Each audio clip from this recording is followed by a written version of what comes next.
and a very warm welcome to Sports Hour. Precisely in the next 60 minutes, we'll be talking about the major sports events around the globe. We do have special segments for you. We'll be discussing on the same. I'm Shikha Sachdeva, with me Rashid Haroon.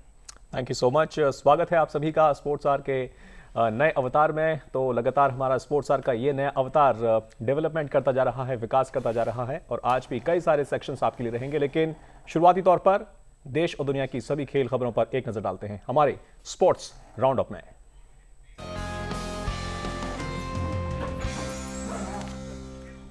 After the Mohali Test victory, Virat Kohli now has won 12, lost 2, drawn 6. In the 20 Test, Kohli leads the race with a better overseas record.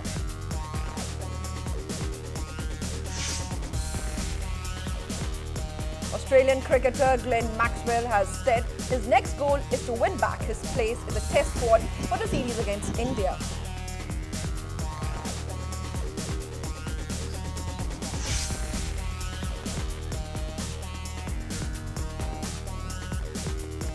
Sachin Tendulkar thanks his fans after his autobiography Playing It My Way won the crossword.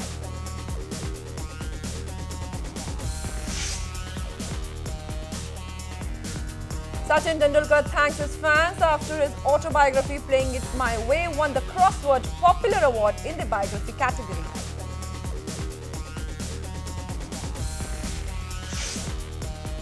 Mohammad Hafiz, the Pakistan all-rounder, has been cleared to bowl in the international cricket by ICC after all his off-spin deliveries were found to be under the permitted 15 degrees limit.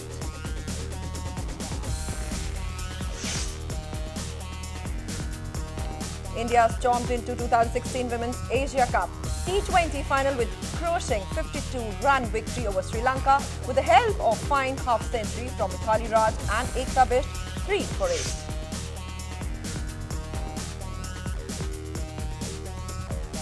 Western railway के बल्लेबाज सागर मिश्रा ने B division league के एक match में एक over में 6 छक्के लगाने का कारनामा दिखाया है। सागर ने ऑफ स्पिनर तुषार कुमार की गेंदों पर 6 छक्के जड़े। चेन्नई में बारिश की वजह से दिल्ली और विदर्भ के बीच रणजी मुकाबले में तीसरे दिन का खेल नहीं हो पाया। विदर्भा के 183 रन के जवाब में दिल्ली की टीम 8 विकेट पर 250 रन ही बना चुकी है। कप्तान मनोज तिवारी की 169 रन की पारी की बदौलत बंगाल मुंबई के सामने मजबूत स्थिति में पहुंच गई है। बंगाल अब एक 303 रन की बढ़त के साथ टॉप पर है। Top seed Saina Nehwal Macau open के क्वार्टर फाइनल में पहुंच गई हैं। वहीं पुरुष वर्ग में 20 साई प्रणीत भी पहुंच गए हैं। मैग्नस कार्लसन ने न्यूयॉर्क में चेस वर्ल्ड चैंपियनशिप के टाई ब्रेकर मुकाबले में सर्जेई कर्जाकिन को हराकर लगातार तीसरी बार वर्ल्ड चैंपियनशिप का खिताब जीता है।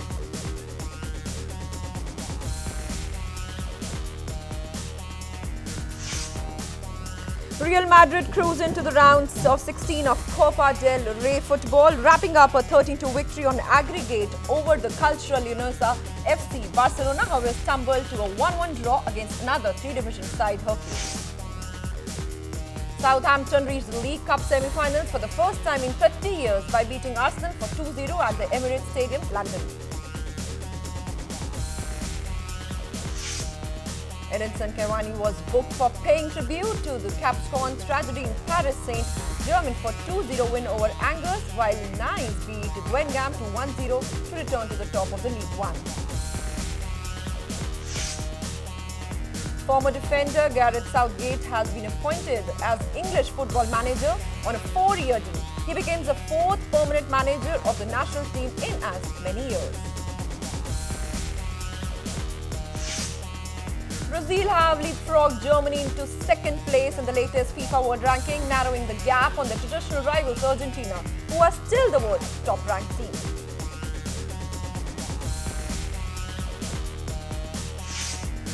इंडियन सुपर लीग के सेमीफाइनल की होड़ से बाहर हो चुकी football club Goa Chennai football के खिलाफ आज सम्मान बचाने के इरादे से खेल रही है।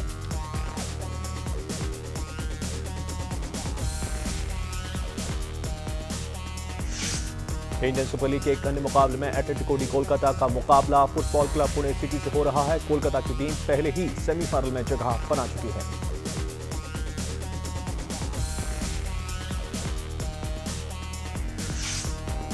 दिल्ली डायनामोस को 2-1 से हराकर north East United football club ने इंडियन सुपर लीग के सेमीफाइनल में पहुंचने की अपनी उम्मीदों को कायम रखा है।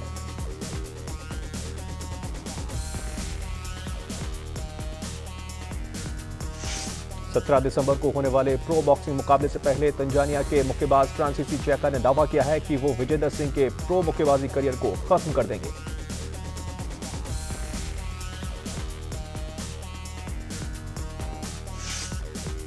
और दक्षिण अफ्रीका की सरकार ने कहा कि वो 2022 के कॉमनवेल्थ खेलों के आयोजन के इच्छुक हैं। हालांकि दक्षिण अफ्रीका ने डेडलाइन तक आयोजन की शर्तों को पूरा नहीं किया है।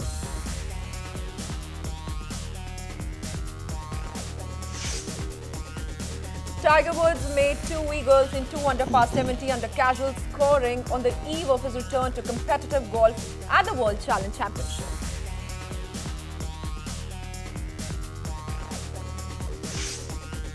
Wani Kapoor carded 3 over 75 to maintain a lead on the day 2 in the 17th leg of the Women's Professional Golf Tour at the Noida Golf Course.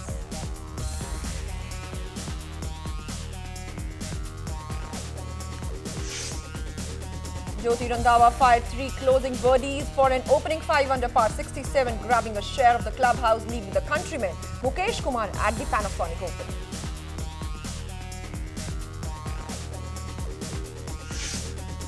Formula One team bosses have voted Lewis Hamilton the sport's best driver despite the Briton losing the title to the Mercedes teammate Nico Rosberg in an annual poll.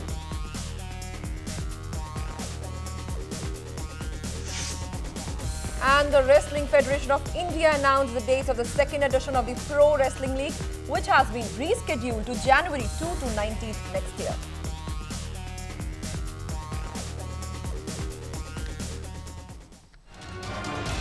ये था आज का तमाम खबरें दुनिया जहां से आप तक पहुंच रही थीं। और अब हमारी बारी है अगले सेगमेंट की, जिसमें हम अपने एक्सपर्ट के साथ बातचीत करेंगे और आज की टॉप स्टोरीज पर डिस्कशन भी करेंगे। तो आइए चलते हैं एक्सपर्ट टेक में।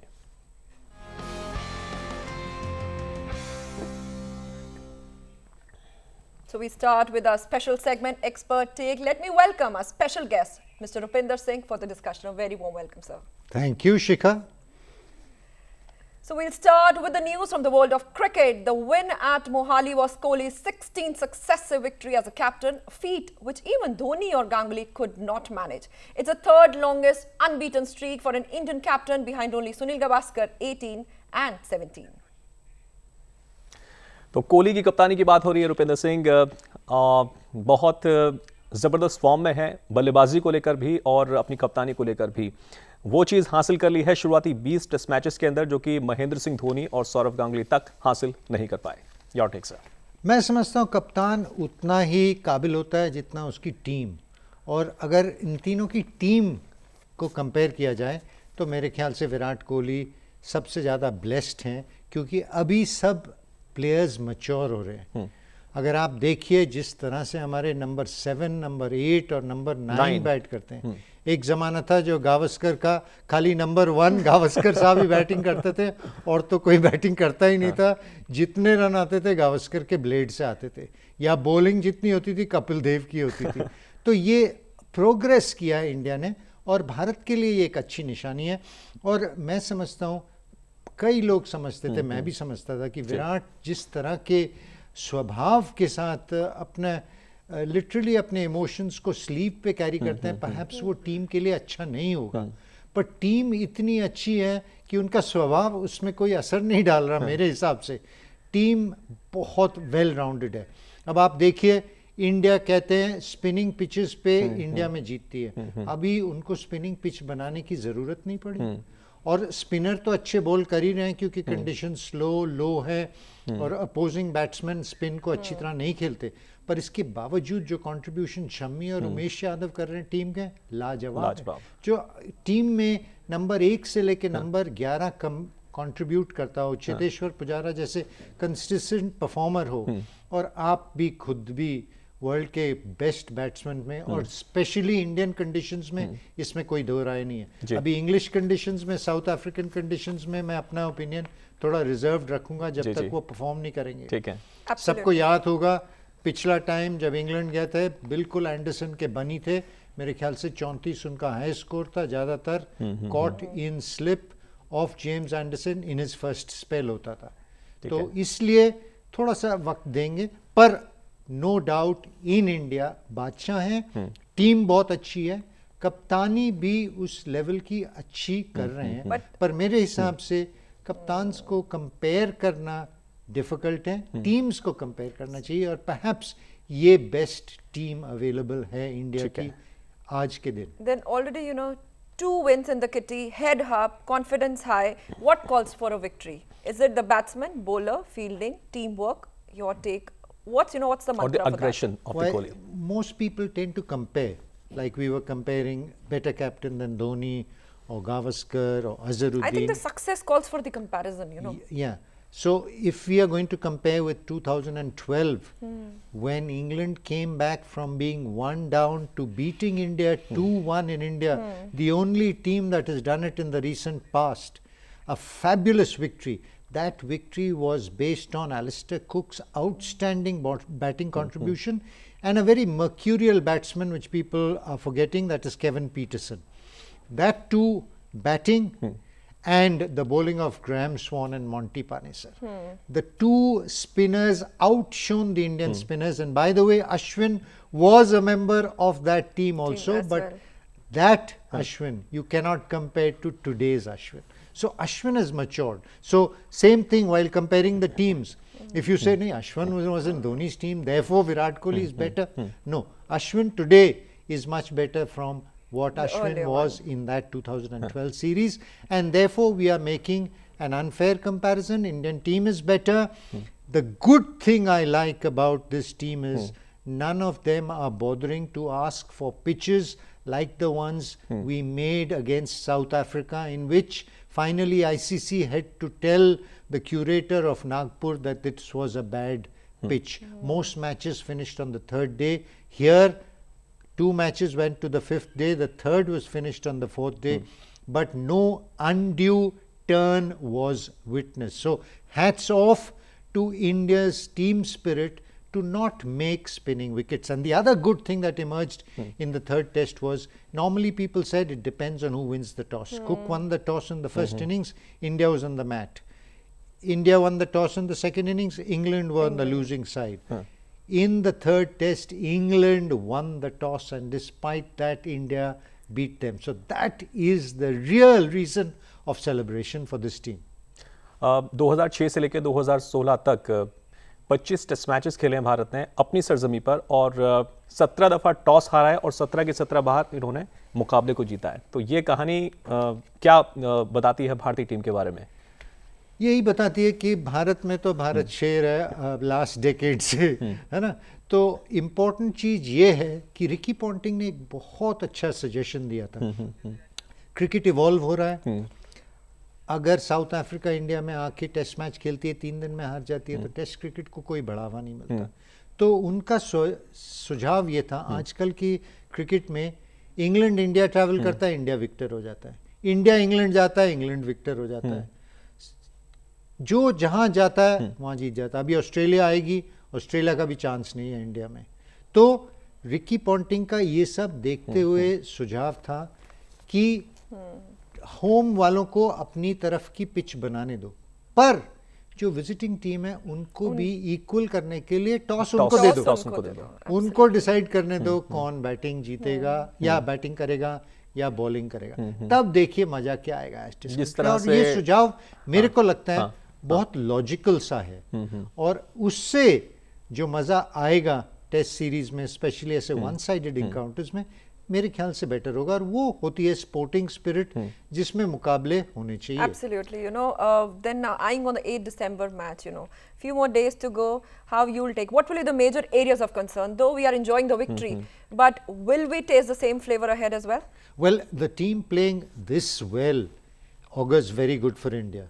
And on the flip side, the English people not having spinners capable to match the capabilities of today's Ashwin, today's Ravindra Jadeja, and most importantly, I think the best thing that has happened to Indian cricket is the emergence of Jayant Yadav.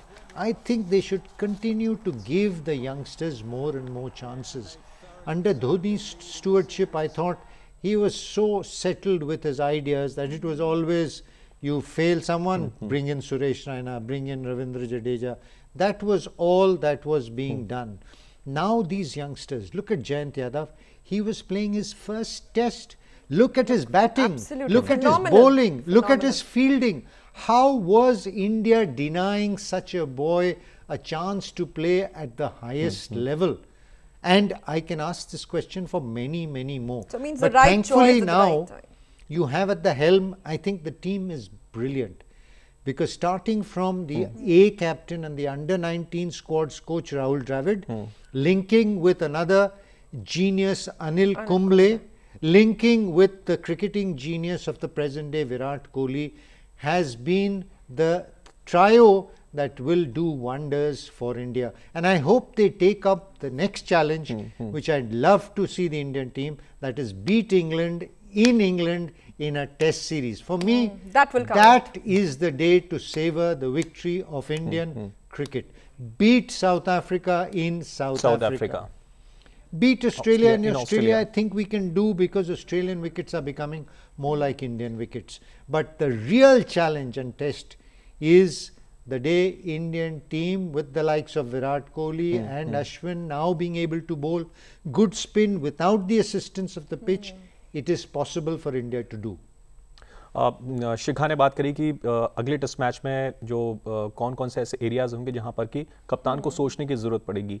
एक ऐसा area है जहां पर जो नज़र नहीं आ रहा है, लेकिन क्योंकि नीचे के बल्लेबाज शायद अच्छा कर रहे हैं। ओपनिंग स्लॉट लगातार प्रॉब्लम है भारत के लिए।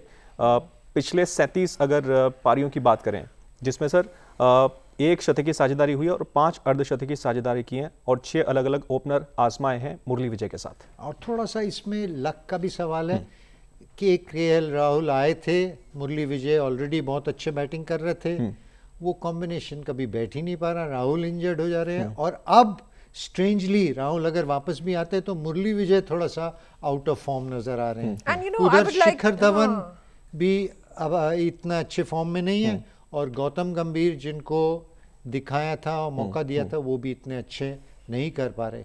तो मेरे हिसाब से ऐसे में instead of going back to Gautam Gambhir, अगर एक नए चेहरे को चांस दिया होता तो थोड़ा सा आगे की तरफ इंडिया बढ़ता है। तो यही चीजें हैं, मैं समझता हूँ कि अनिल कुंबले और राहुल द्रविड़ को ध्यान देना चाहिए। Absolutely, you know, he mentioned about you mentioned about Murli Vijay. Yes. But talking about that, he started with a bang. You know, if we talk about New Zealand or for that matter England, but follow-up has been an area of worrying. You know. Absolutely, and his ability against the short ball, in which Anderson tested him out, Vokes tested him out. So that is an area of concern now. पिछले 37 पारियों में से 27 में पारी का आगाज किया मुरली विजय ने और अब तक 1059 रन भारत के लिए बना चुके हैं। तो एक एंड पर तो आपके पास कंसिस्टेंट बल्लेबाज है, लेकिन दूसरे एंड पर आपको नहीं मिल रहा है। अगर थोड़ा सा इतिहास में हम जाएं तो ऑस्ट्रेलिया के एक बल्लेबाज थे, नंबर 3 पर बैटिंग करते थे, जस्टिन लैंगर। उसके बाद वो ओपनर बने और उससे ज्यादा सक्सेसफुल हुए। क्या कोई मिडिल ऑर्डर में नंबर 4 या 3 का बल्लेबाज ये भूमिका भारत के लिए अदा कर सकता है प्रेजेंटली? बिल्कुल, कुछ ना कुछ तो ट्राई करना चाहिए। कोई न्यू कमर या कोई नंबर 4 या 5 या प्रमोट करने की चाहे तो चितेश्वर पुजारा को या अजिंक्य रहाणे को, कई तरह की पॉसिबिलिटीज हैं और उनको ट्राई करते रहना चाहिए rather than stick with a regular formula. Flexibility हर चीज में दिखानी चाहिए। But you know, I would like to talk about Parthiv Patel as well. He made a comeback. But if the Gujarati wicketkeeper Saha comes back, then this Bengali counterpart would be shown a way out, or your take on his performance? Yes, the Bengali keeper is Vridhiman and Gujarati is Parthiv Parthiv himself. So Parthiv Patel was fortunate to get a chance, but what a way he came.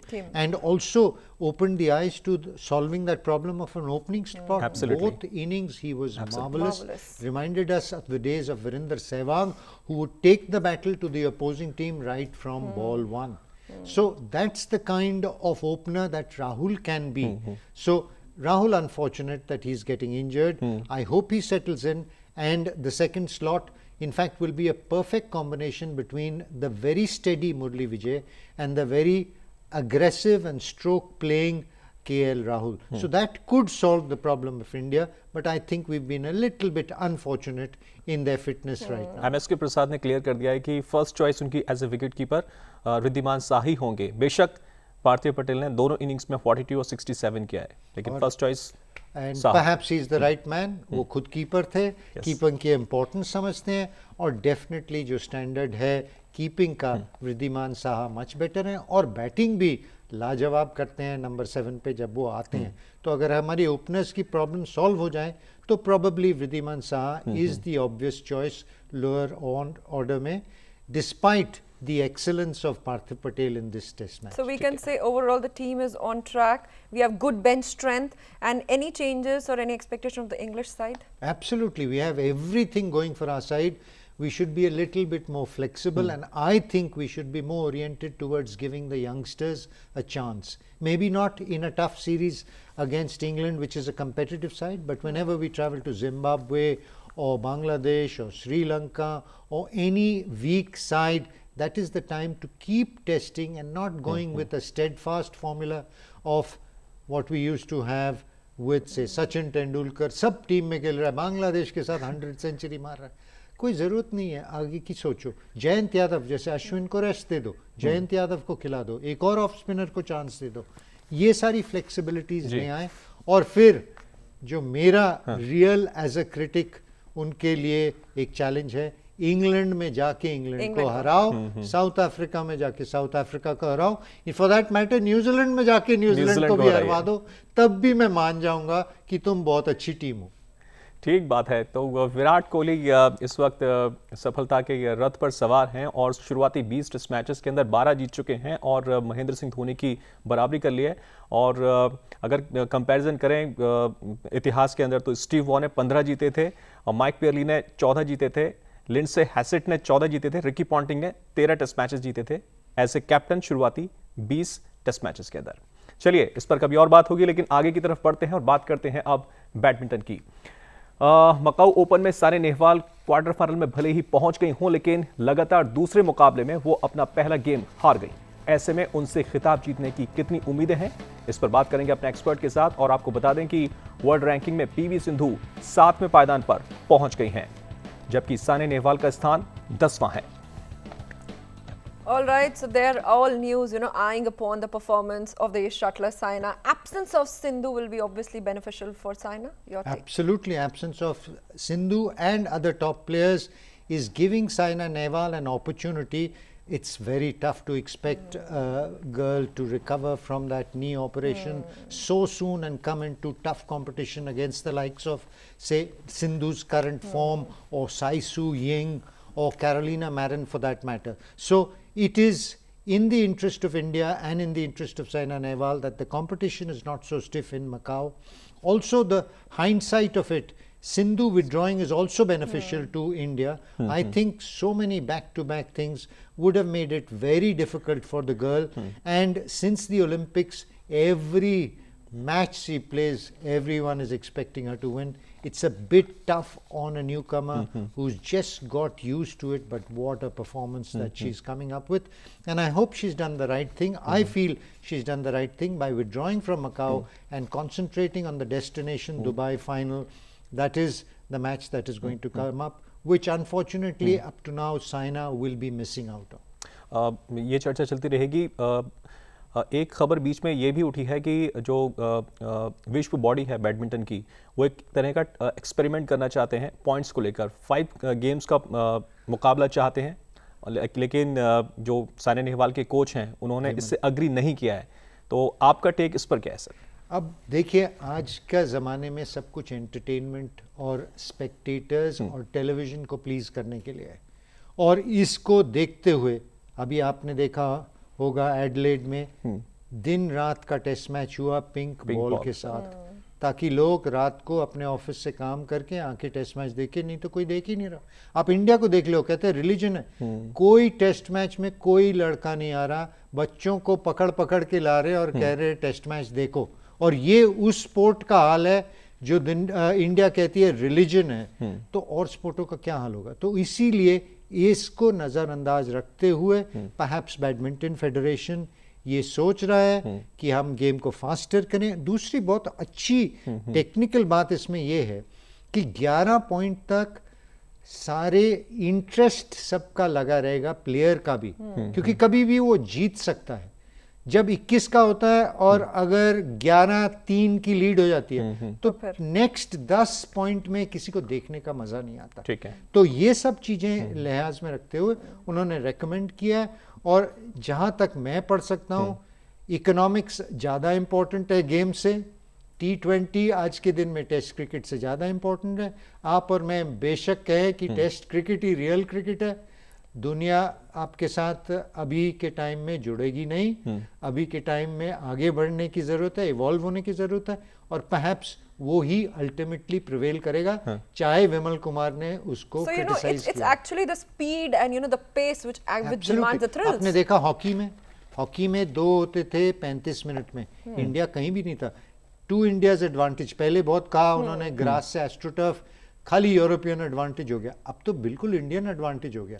15-15 minute 4 quarters rest मिलता जा रहा है, game short हो गया 70 से 60, और क्या चाहिए था भारत को। World is getting smaller. We don't leave, we don't wait for the mails. Just with the mere click of the mobile, we get entire world at our doorstep. Absolutely. So when you talk about the games, it's the speed and the pace which calls. I hope it doesn't evolve to such a point that there are no players left and all you're doing is playing on your fingertips, which lot of the modern boys are doing. All my nephews are playing football, the FIFA game like mad, but none of them come out to see Indian football.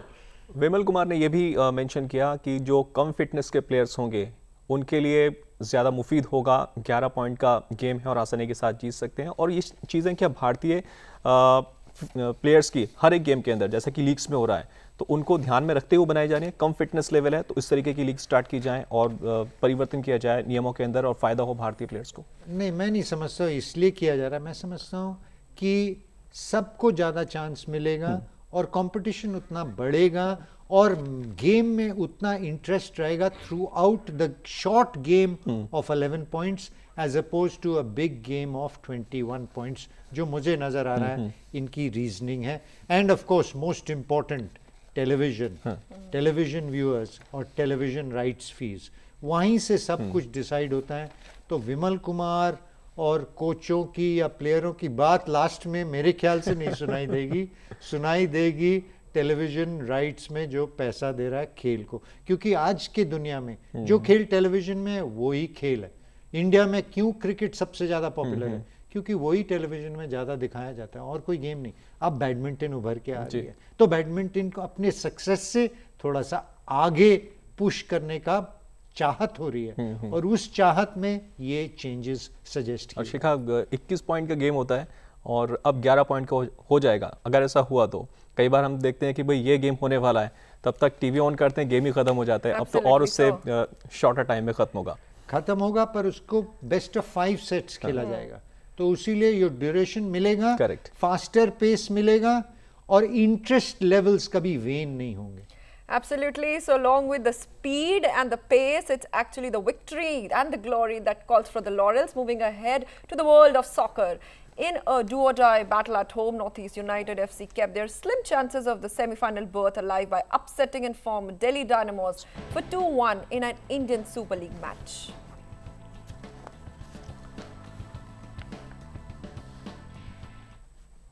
तो कल एक बहुत ही do और die situation थी north East United के लिए। अपने home crowd के सामने खेल रहे थे, तो ये चीज़ पे कर गई यूनाइटेड को।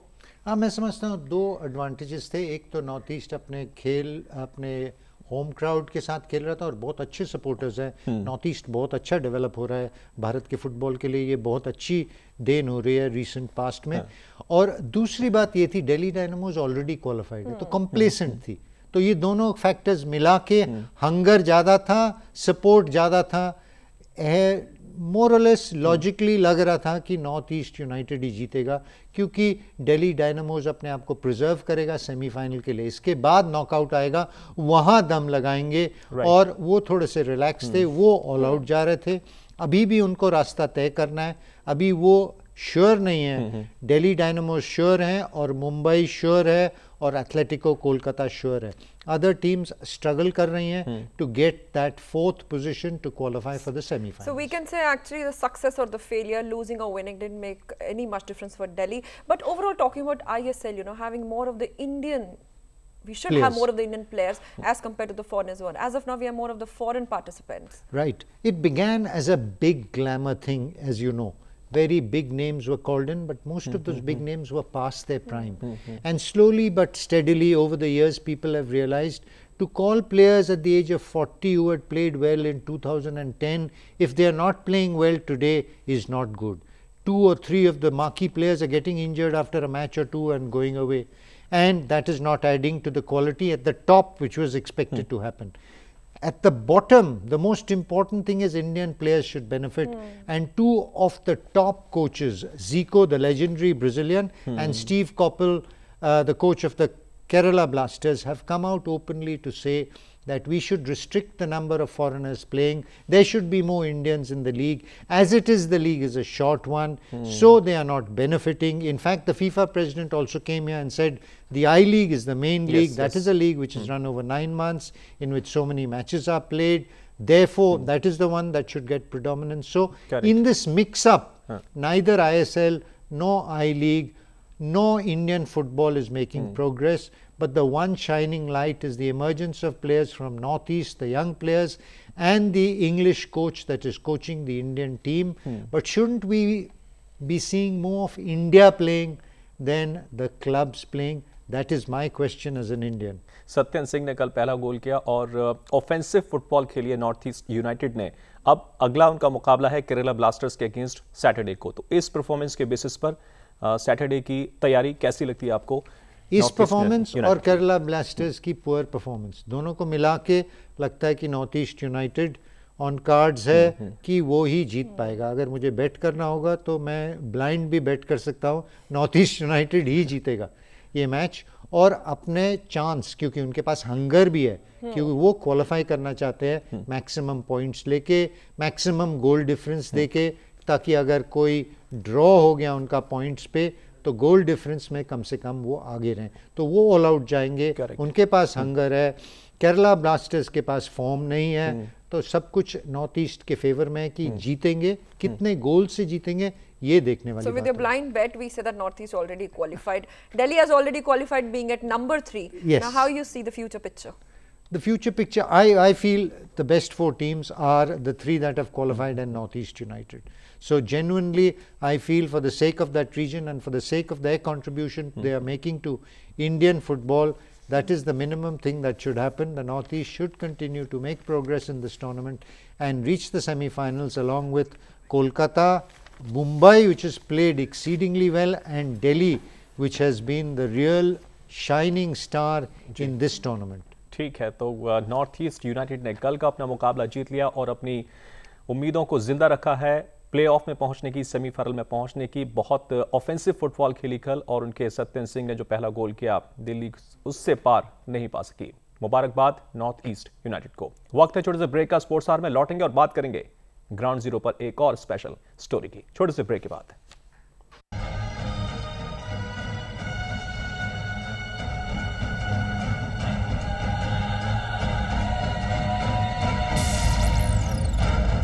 DD Sports, the spirit of India.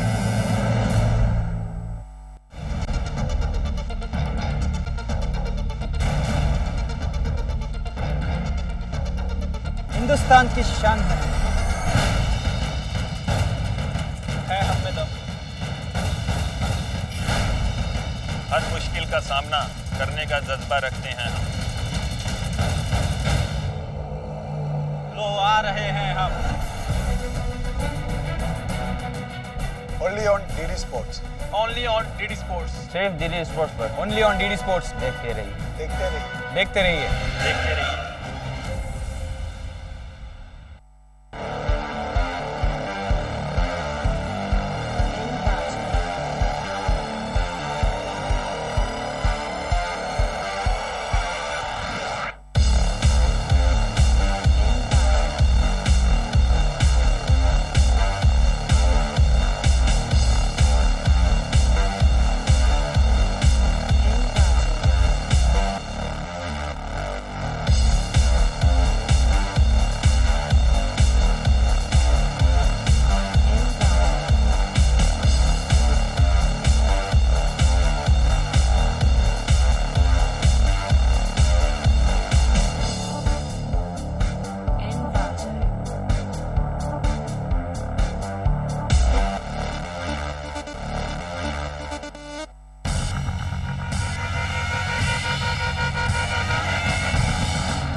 Welcome back. You're watching Sports Hour. You know, Rashid, that motivation and inspiration in life, it plays and gives the biggest push for us to achieve that helm of success. जी हाँ, रोज़ हम बात करते हैं ground zero से एक शानदार story की, किस तरह से कोई अपनी विल पावर के दम पर कहाँ से कहाँ तक पहुँच जाता है। हमने मलिक की बात की है, हमने सचिन की बात की है और हर रोज़ इस तरीके का सिलसिला जारी रहेगा। तो आज भी एक और शानदार प्लेयर की हम बात करेंगे ग्राउंड ज़ीरो में। शिखा। Absolutely. So talking about the real hero in the ground zero section, we have the story about the great player and coach Pulela Gopichand, who is the second Indian to win the All England title in 2001 and then decided to open his own academy and now feeding his athletes what he had been starved of: ready inputs, strategy, knowledge and much more. सब पानी पिएंगे? Now, it's a reality, not a dream, that sky is the limit for Indian badminton as Indian shuttlers proved their incredible strength at most of the international events throughout the year 2016. And its credit goes to one and only Pulela Gopichand, the coach. Of course, all Indian sportsperson needs. For the past 2 years, Olympian turned coach Pulela Gopichand has showcased his ability to churn out winners for India.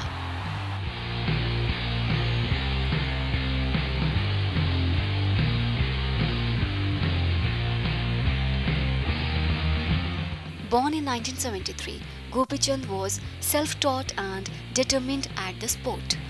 Winning all the England Open Badminton Championship in 2001, the second Indian to achieve this after legendary Prakash Padukone. In 2000, after a loss at the Sydney Olympics, Gopichand was unsure if he could participate in the next Olympics and decided to turn coach instead. Later on, he founded the Gopichand Badminton Academy in 2008 in Hyderabad after reportedly mortgaging his own house. The academy produced several badminton players including Saina Nehwal, PV Sindhu, Parupalli Kashyap, Shrikant Kidambi, Arundhati Pandavane, Guru Sai Dutt and Arun Vishnu. The Gopichand Badminton Academy, which is modelled after Prakash Padukone Badminton Academy, boasts of a world-class training facility. In addition, physiotherapy, food and diet programs are also available. There are 2 training facilities, a new one being opened October 2016, within walking distance from the old one. The main building has about 8 international courts, a gym housed with a health club on the premises, a jacuzzi with a steam room, a yoga center and a meditation hall. There is also a football field and a swimming pool. In-house accommodation is available for boarders and coaches. Other than badminton coaches, including ones from other Asian countries, there are also physiotherapists and physical fitness trainers to help the trainees build up stamina and improve their fitness levels. Weight training and running are part of the vigorous training schedule. Special nutritional diet plans are ensured as well as mental conditioning. It was Saina Nehwal who claimed the bronze medal at Olympics 2012 in London to prove his coaching worthy. But the most glorious moment of his coaching career was due for PV Sindhu, who cleared it with first silver medal won by an Indian woman in the Olympic history. It becomes more important because India was facing the medal drought at Brazil's Rio Olympic 2016. Gopichand, who was serving as the official Indian Olympic badminton team coach, played a vital role to maintain the focus of Indian shuttlers. His academy is contributing without any stop as its key players' winning streak is continued.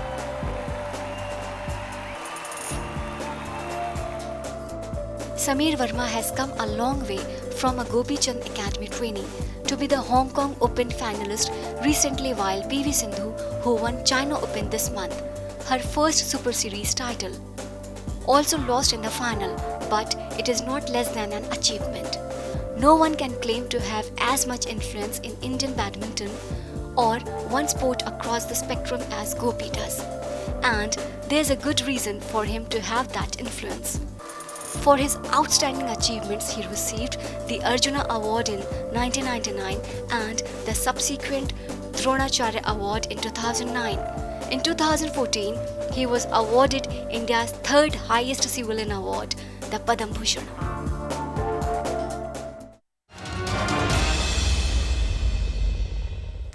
तो पुलेला गोपीचंद बहुत बड़ी प्रतिष्ठा है इनकी भारत के अंदर। 2001 में all England का खिताब जीता, जो कि सुपर सीरीज प्रीमियर होता है, लेकिन प्रतिष्ठित बहुत है विंबलडन की तरह से। तो ये दिखाता है कि जब आप एक बहुत ऊंचे स्तर की कामयाबी हासिल करते हैं, उसको आगे किस तरीके से स्प्रेड करना है, उसका एक परफेक्ट एग्जाम्पल है पुलेला गोपीचंद। बिल्कुल। वैसे ये बहुत कम होता है कि जो आउटस्टैंडिंग स्पोर्ट्समैन होता है वो आउटस्टैंडिंग कोच हो जाए, या आउटस्टैंडिंग स्टूडेंट जो पीएचडी कर रहे हैं, रिसर्च स्कॉलर है, नॉलेज बहुत रखता है, वो कम्युनिकेशन स्किल्स इतने अच्छे नहीं रखता।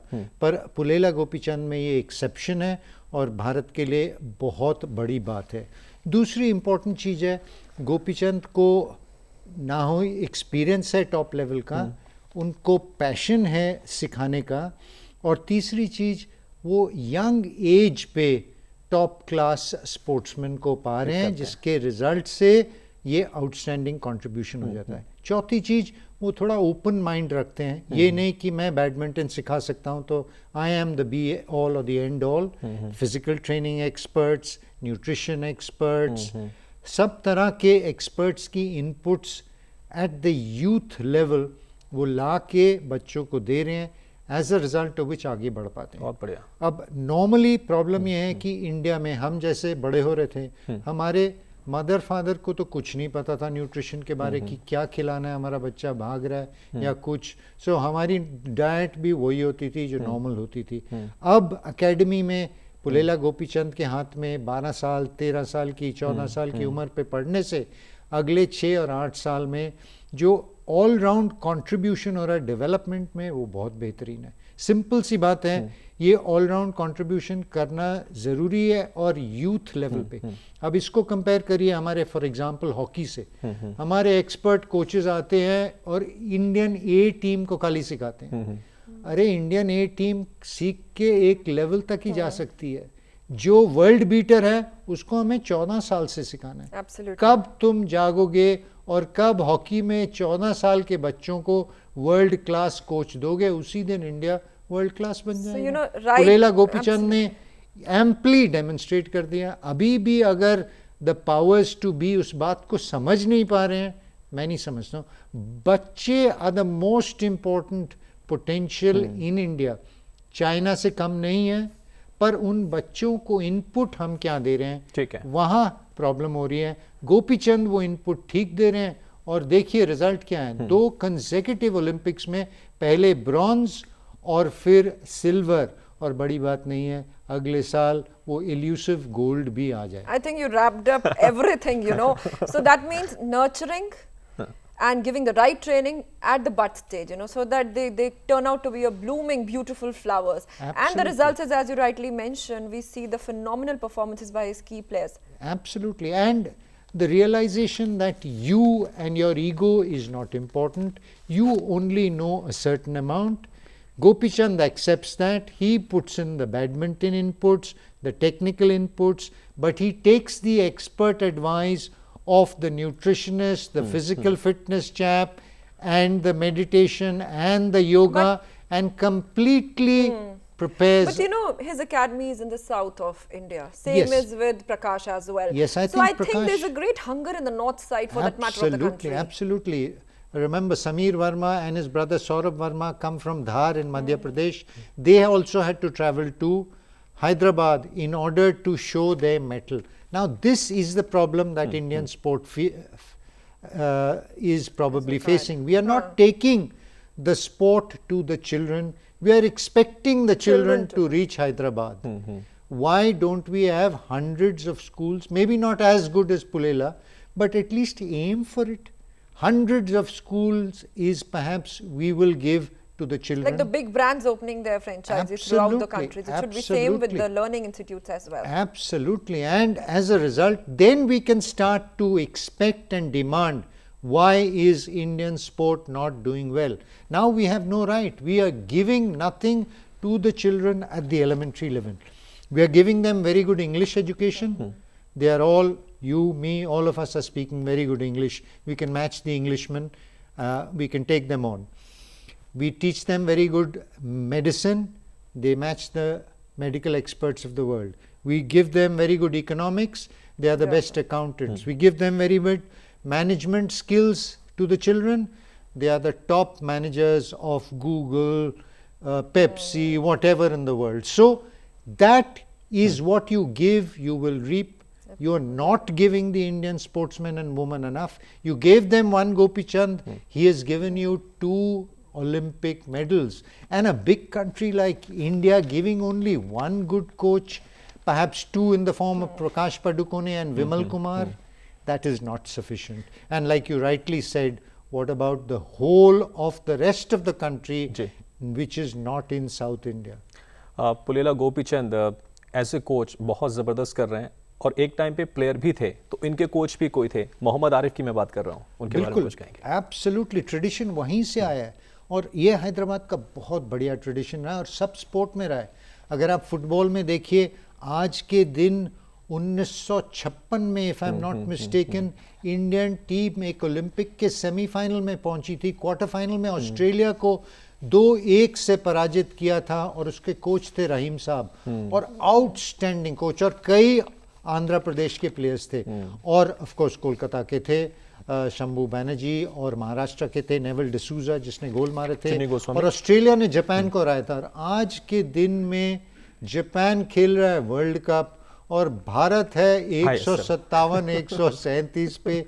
ये क्या किया है हमने, क्या इनपुट्स दिए है भारतवर्ष के फुटबॉलर्स को जिससे हम पूछें कि भाई तुम क्यों नहीं अच्छा कर रहे। ऑस्ट्रेलिया भी वर्ल्ड कप खेल रहा था, क्या जबरदस्त प्रोग्रेस किया ऑस्ट्रेलिया ने।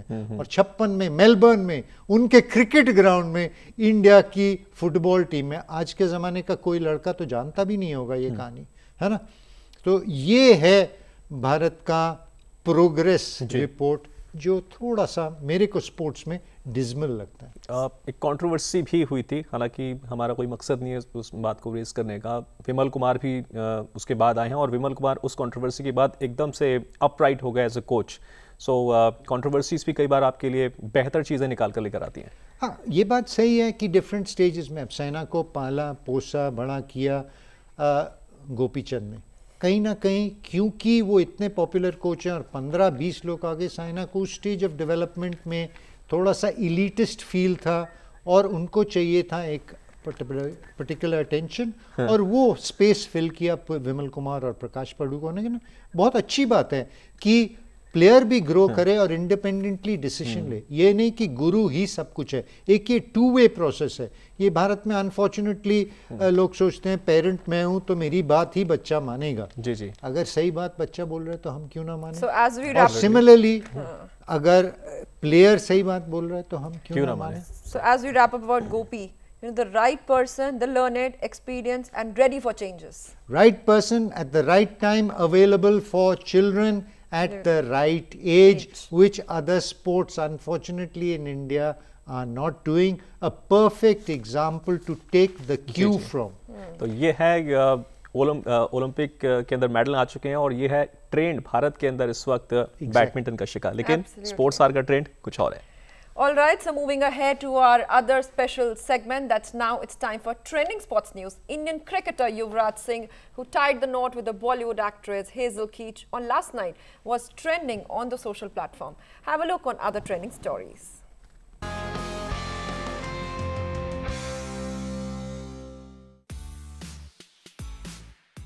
Former Indian cricketer Mohammad Kaif, who left a mark of his own as a dependable middle-order batsman and exceptional fielder in the limited overs arena, shall be celebrating his 36th birthday on Thursday. There were thousands of posts and statuses on Facebook by Team India former and current players, fans and media with best wishes on his 36th birthday.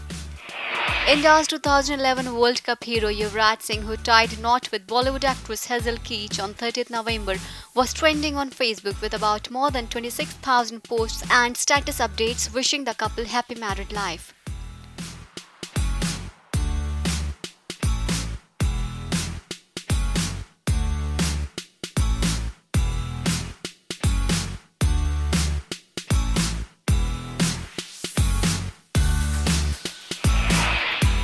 Northeast United FC warmed up for their do-or-die battle ahead with an encouraging 2-1 victory over Delhi Dynamos in their penultimate ISL clash in Guwahati today. Northeast United vs Delhi Dynamos was trending on Facebook with around 4,000 posts and statuses, and also fans' live updates about watching the ISL League live from the stadium.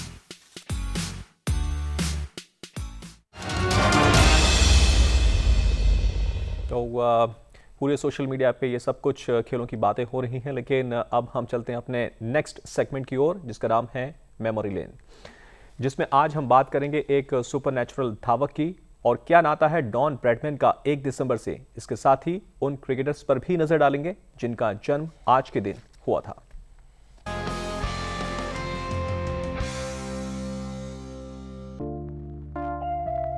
1 December 1653 athletics की दुनिया में बेहद खास दिनों में शामिल है। इस दिन लंदन के क्रायोडॉन के एक एथलीट के बारे में दावा किया जाता है कि उन्होंने 20 मील की दूरी 90 मिनट से कम समय में पूरी कर ली थी। इस दावे के मुताबिक एथलीट ने सेंट अल्बान से लंदन की दूरी को 90 मिनट से कम समय में पूरा कर लिया था। हालांकि इस एथलीट के बारे में ज्यादा जानकारी मौजूद नहीं है, लेकिन आज भी एथलेटिक्स की दुनिया में इसे सुपरनैचुरल करतब के तौर पर गिना जाता है।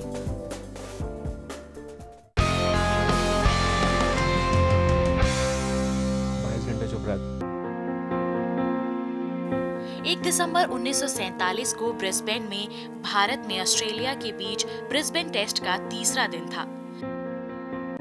ऑस्ट्रेलिया की ओर से कप्तान डॉन ब्रैडमैन ने 185 रन ठोक दिए। खास बात यह है कि लाला अमरनाथ की गेंद पर ब्रैडमैन हिट विकेट आउट हुए थे। हालांकि उनकी शतक की बदौलत ऑस्ट्रेलिया ने अपनी पहली पारी में 8 विकेट पर 382 रन बनाए। इसके बाद खेलने उतरी टीम इंडिया के बल्लेबाजों ने काफी निराश किया और भारत की पहली पारी महज 58 रनों पर सिमट गई। ये आज भी किसी टेस्ट पारी में भारत का दूसरा सबसे कम स्कोर है। इसके बाद भारतीय टीम दूसरी पारी में भी 100 रन तक नहीं पहुंच सकी। पूरी टीम 98 रन पर आउट हुई और भारत ये टेस्ट पारी और 226 रनों के विशाल अंतर से हार गया।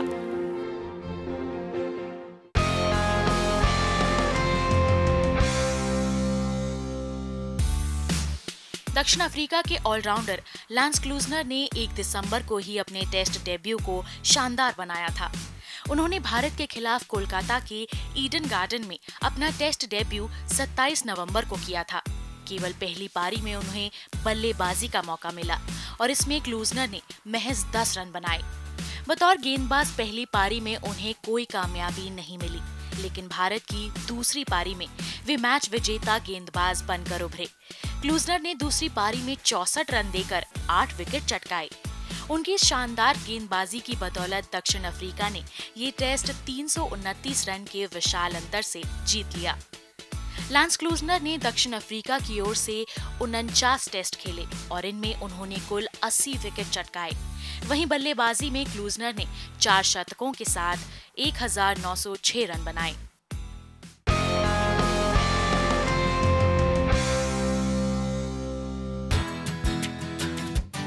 अपनी रिवर्स स्विंग गेंदबाजी के लिए मशहूर पाकिस्तानी तेज गेंदबाज सरफराज नवाज का जन्म 1 दिसंबर 1948 को लाहौर में हुआ था। सरफराज नवाज ने पाकिस्तान की ओर से 55 टेस्ट मैचों में हिस्सा लेते हुए कुल 177 विकेट चटकाए। उन्होंने ऑस्ट्रेलिया के खिलाफ एक टेस्ट पारी में 9 विकेट झटकने का कारनामा भी दिखाया था। 1984 में टेस्ट क्रिकेट से संन्यास के बाद सरफराज नवाज पाकिस्तान में सांसद भी बने और अपने क्रिकेट कमेंट्री के लिए भी खासे मशहूर हैं।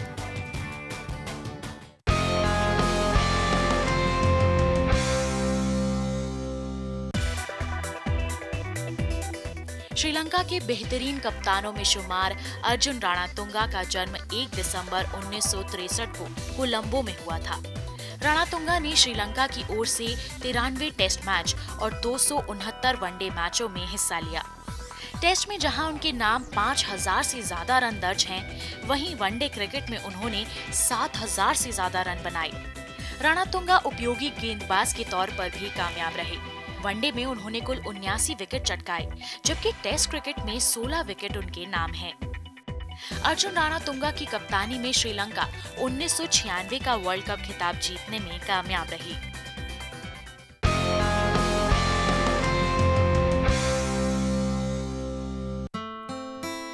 भारत के पूर्व क्रिकेटर मोहम्मद कैफ का जन्म 1 दिसंबर 1980 को इलाहाबाद में हुआ था।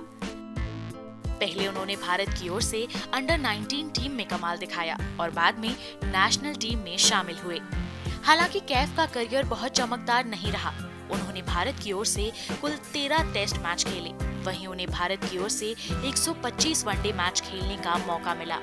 वनडे में उन्होंने 2 शतकों की बदौलत 2753 रन बनाए। 2002 में नेट वेस्ट सीरीज के फाइनल में इंग्लैंड के खिलाफ नाबाद 87 रन बनाकर टीम को यादगार जीत दिलाई थी। कैफ और युवराज सिंह की साझेदारी की बदौलत भारत ने ये मैच 326 रन बनाकर जीता था। एक दौर में उन्हें टीम इंडिया का बेहतरीन फील्डर गिना जाता था, लेकिन वे टीम में अपनी जगह लंबे समय तक पक्की नहीं कर पाए। राजनीति में हाथ आजमाते हुए कैफ कांग्रेस के टिकट पर लोकसभा का चुनाव भी लड़ चुके हैं।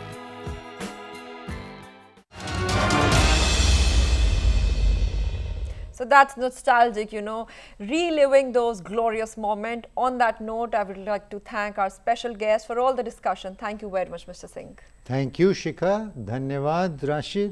थैंक यू सर, धन्यवाद हमारे दर्शकों का भी, आपने इतनी ज़बरदस्त अपनी राय जाहिर की। Thank you so much sports hour में आने के लिए। Thank you.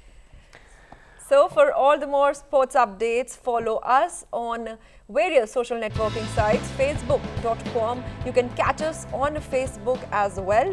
For the Twitter, you can add us at DD Sports channel, and you can even join us on YouTube/Doordarshan Sports, and as well Insta at DD Sports.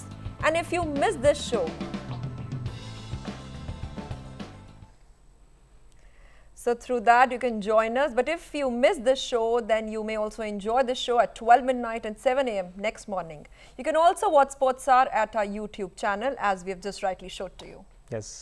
तो बस कुछ आज के लिए इतना ही, लेकिन चलते चलते आपको बता दें कि आपकी अगर राय है, कोई आप प्रतिक्रिया जाहिर करना चाहते हैं, तो आप हमें ईमेल भी कर सकते हैं sportsr4@gmail.com पर। तो बस इतना ही आज के लिए। स्पोर्ट्स आवर में कल फिर मुलाकात होगी आपकी रात 9 बजे। तब तक के लिए शिखा और राशिद को दीजिए अनुमति पूरी स्पोर्ट्स आवर टीम के साथ। धन्यवाद, नमस्कार।